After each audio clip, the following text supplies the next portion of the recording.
Hello there folks, Mediocre Painter here, and I've been painting miniatures for some 30 odd years, and I'm trying to do YouTube videos to help you get into the wargaming hobby as a beginner, because I've made the mistakes so you don't have to. So I'm about to go on a trip, and I don't really want to let my momentum slip in terms of my mini painting. I've got several things on the go, like these chosen axes. I've also got Magor's Fiends to do. I've got Thorns of the Briar Queen on the go. So I've got lots and lots of things on the go, and I don't really want to lose my momentum. I've actually been doing really well this year and being able to do some painting probably almost every day. So how can I help myself when I actually travel?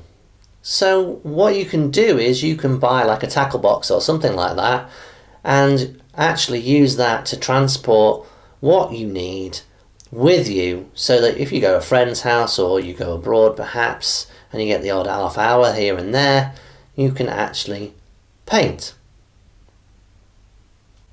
Okay, so here's an example of what I'm talking about. This is called a tool organizer if you search for it online typically. This is an example from Stanley, well-known tool brand. This is about 7 or 8 quid on your likes of Amazon and the like. It's got 2 clips at the side which you undo, and then there's push clips at the front. And inside this thing I basically got it to organise various tools and all that kind of stuff, and you can see that these sections actually come out and you can move them around and put them in different places and things like that.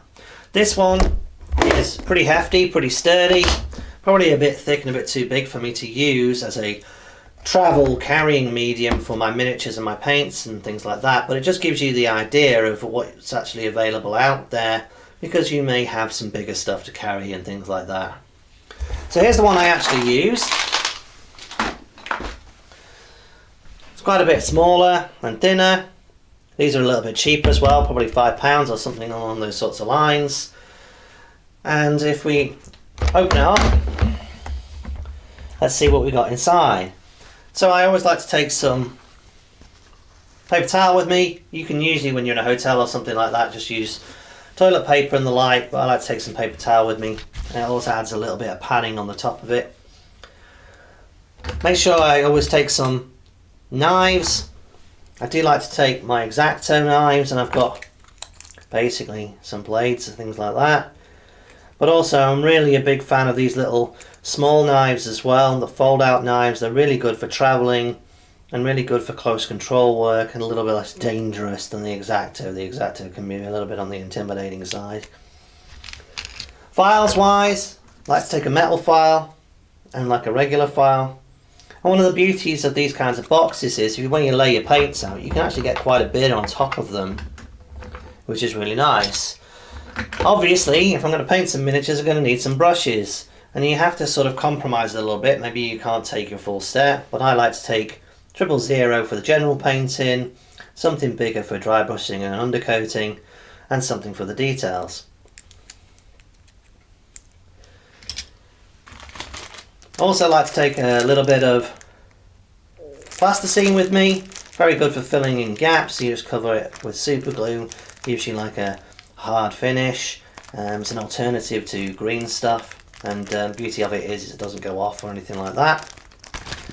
Super glue, because you are travelling, you may well find that your miniatures get damaged, so even if you have assembled them, you're probably going to need a little bit of super glue if you're unlucky.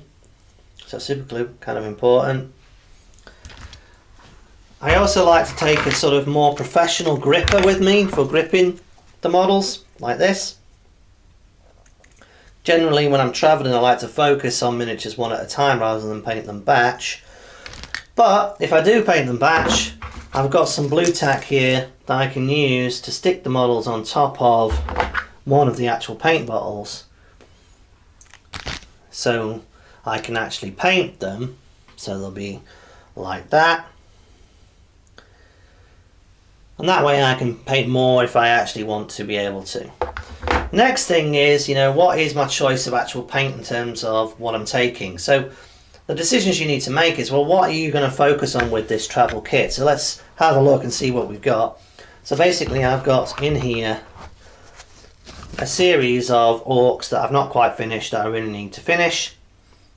And so I need to basically take my colour palette from a paint perspective with me to cover that. So I've got myself a green, move this a little closer. I've got myself a green, a brown, silver, gold, white, black, flesh wash, armorkite wash, red and a green wash. And that should cover me for what I'm actually wanting to do. In terms of the actual mini compartments themselves, then basically flat foam like this, which used to be supplied in blister packs, is kind of a must, and I basically cut it for the compartments. I stick one down actually in the compartment first, then the miniature goes on top, and then the other piece of foam goes over the top like that. And that's just to protect the mini so that it doesn't get bashed or moved around, because during travel and such these things can take quite a beating. So this pack has actually been quite far. I've done a few trips to the United States and you can see it's taken a little bash here. So they're not completely impregnable by any means, but that should be repaired by a bit of Gorilla Tape or duct tape or something like that. So there you go. That's basically a very simple sort of travel kit that you can take with you so you can paint when you're on your holidays. So of course one of the things I'm not really mentioning there is that you really are going to need a vessel of some kind for water for your brushes. You're not really going to take one with you, so you should be able to find like a cup or a mug or something in wherever you're travelling, and that should be fairly easy. The other thing as well is around a pallet. So wet pallet could be a bit of a pain to put together, but you can get small metal tins. I really find that Simpkins Travel Sweets tins, the metal, really good for a small wet pallet. You could put basically some paper towel there, a bit of parchment over the top, and you've got yourself a nice little travelling wet pallet. Metal tins really do seal really nicely, keeps your paint nice and wet for a while. But if you're not gonna go down that road, maybe because you haven't got the room, then just basically find a lid of something, like a yogurt pot lid or something like that, and basically thin your paints, wet your paints on what is essentially a dry palette, and just put up with it basically. It'll still be fine, you'll still be able to paint to a high standard. It's just that you perhaps end up using a little bit more paint, and perhaps you have to focus on basically really doing one miniature at a time rather than doing multiple miniatures one after another. So there you go, that's a travel kit. Fairly simple to put together, not particularly expensive. Help you to keep motivated and keep moving if you've got some momentum whilst you're on your holes, and help you relax, of course, because I find miniature painting personally very relaxing. So hopefully you found this video useful. If you did, please like, please subscribe. I will be doing more. Thanks for your time. See you next time.